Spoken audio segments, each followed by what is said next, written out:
Hello everyone, welcome to Sharmit. In this session, we are going to talk about resolve and event hook of router, where we will see how to utilize ResolveEnd. If you remember, in our previous session, we talked about ResolveStart. So this session is in the continuation of the same, where we are going to talk about the ResolveEnd. So what we will do, I'll explain you what is ResolveEnd, why do we need it, what are the benefits of using it, and all the syntax and structure that we are supposed to follow. But before we proceed further with this session, I would like to recommend you to please go and check out the previously released session first, because they all are in proper sequence and sync. So if you follow them sequentially, then it would be much more easier for you to understand the ongoing topic. Because for time being, we are just mainly focusing on how to use event hook ResolveEnd. Okay, and for the detailed session, you can refer the Sharmit digital course book, which is freely available with more than 3000 plus resources available in both Hindi and English language, provided in description box. So you can just walk through those sessions, and if you have any queries, you can reach out through comment. Now let's focus on the session.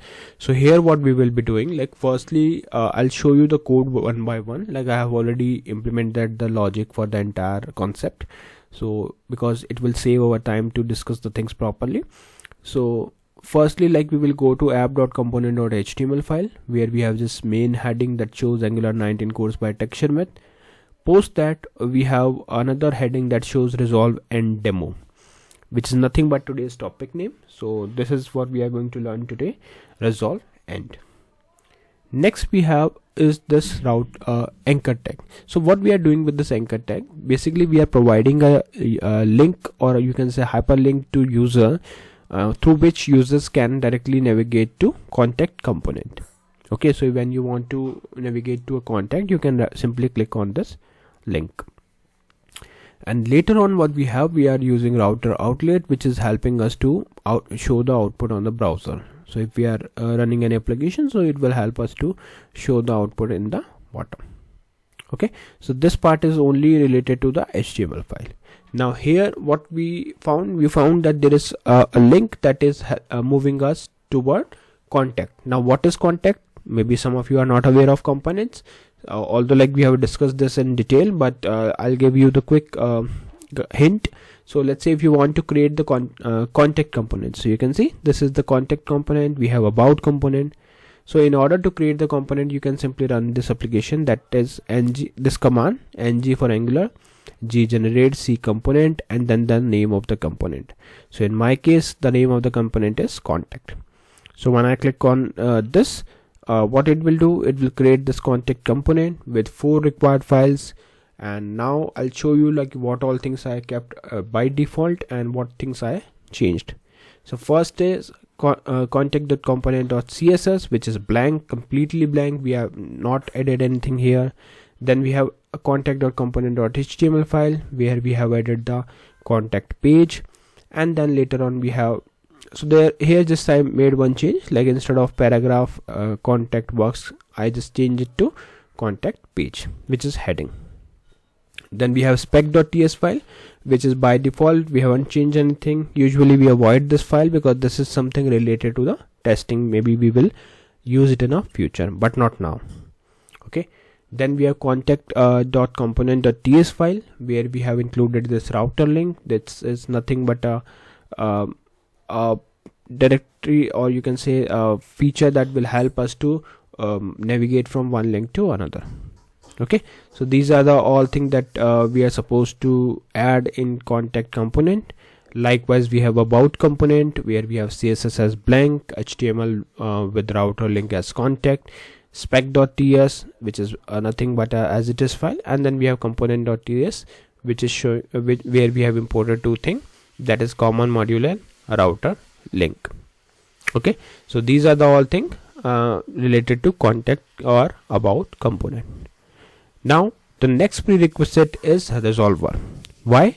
Because we are talking about the ResolveEnd. So if you remember, when we learned about ResolveStart, what it was what was that purpose?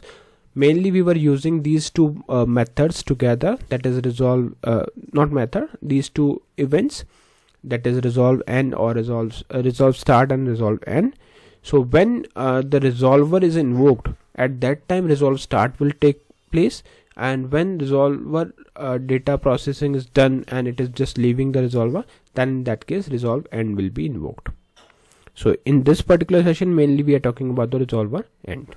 Okay, so for that firstly we are supposed to create one resolver.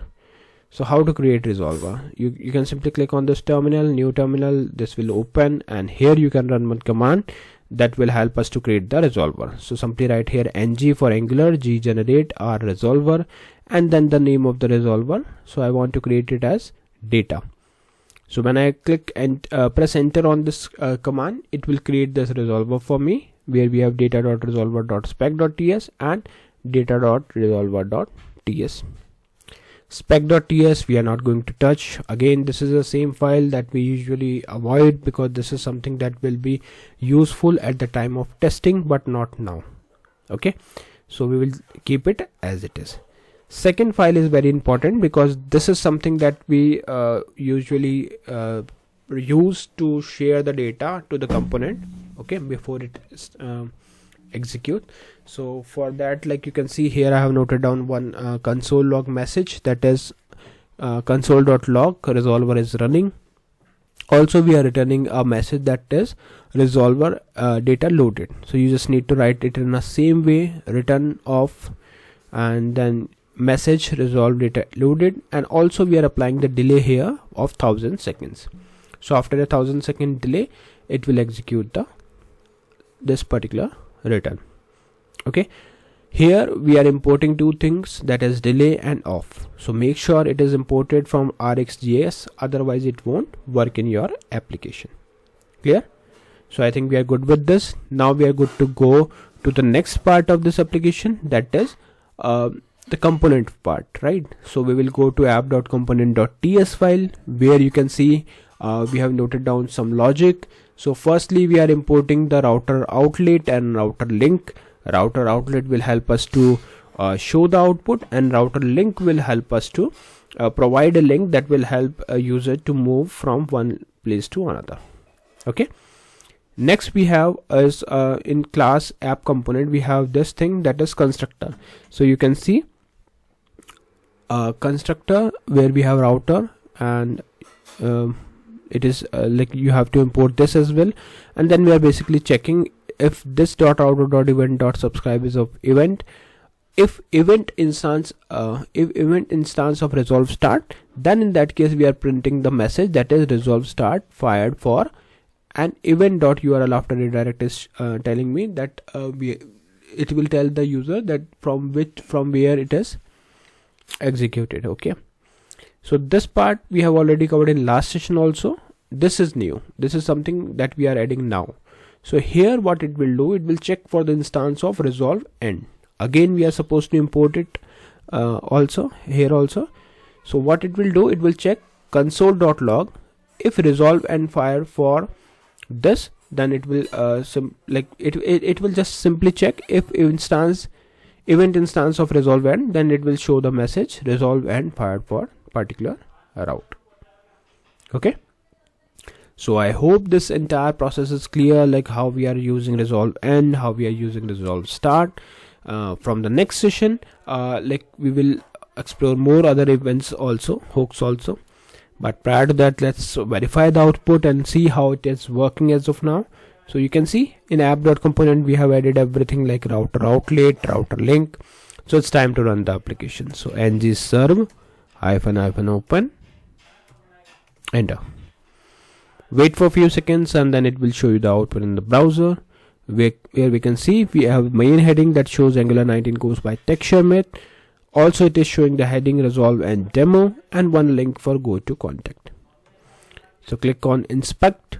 After that you will find console, and here when you click on this go to contact, it will show this message: ResolveStart fired for contact, resolver is running, ResolveEnd fired for contact.